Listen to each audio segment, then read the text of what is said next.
When most people are dissatisfied with a product or service, they contact the company or simply take their business elsewhere. Some people, however, file a lawsuit.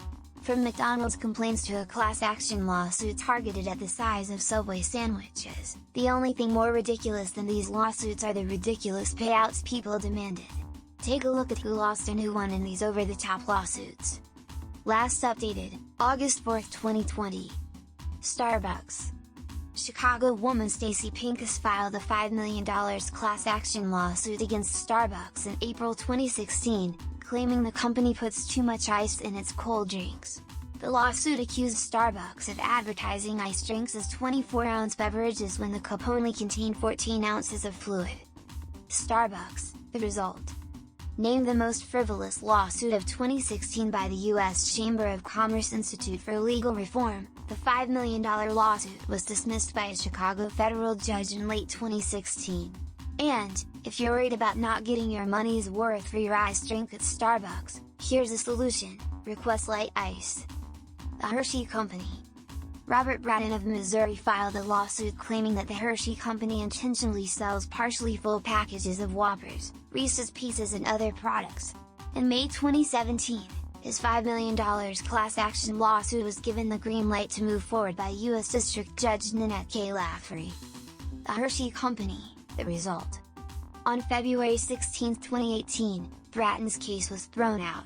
U.S. District Judge Lafferty concluded that Braden wasn't really harmed because even though he realized that the packages of Whoppers and Reese's Pieces candy weren't full, he continued to buy them. And buy he did. Over the course of a decade, Braden bought over 600 packages of the sweet treats. Read, the 50 most ridiculous fines you never knew existed. Subway. In 2013, a group of Subway customers filed a class action lawsuit against the chain, claiming its foot-long subs didn't always measure up to 12 inches. Before the lawsuit was consolidated, some plaintiffs were seeking up to $5 million from the sandwich chain. U.S. District Court Judge Lynn Adelman called the case quite weak and Subway was cleared of deceptive marketing practices, but agreed to make sure subs are the proper size in the future and would pay $520,000 in attorney fees and $500 to each of the 10 plaintiffs.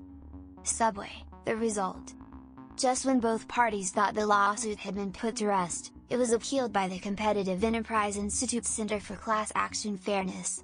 Filed in March 2016, the appeal claims the settlement offered no benefit to the majority of the class.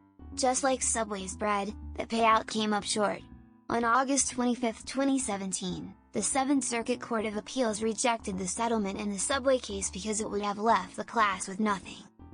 Home Depot. One of the more recent court cases, a group of Chicago plaintiffs filed a class action lawsuit against Home Depot in 2017, because the store's 4x4 lumber actually measures out to 3.5 inches by 3.5 inches on each side. Home Depot and other lumber suppliers have explained that 4x4 is just the name of the boards, as the industry standard dimensions actually are 3.5 inches by 3.5 inches. Nevertheless, the plaintiffs sought more than $5 million in damages. Home Depot, the result. On March 12, 2018, U.S. District Judge Sharon Johnson Coleman rejected the plaintiff's claim and dismissed the case against Home Depot without prejudice. This means the plaintiffs are free to refile their complaint if they so choose. McDonald's. California resident Webster Lucas sued the company for $1.5 million in 2014 because he only received one napkin with his meal. After a potentially racially charged argument with the manager, Lucas was offered free burgers, but he claimed the incident left him emotionally distressed and unable to work.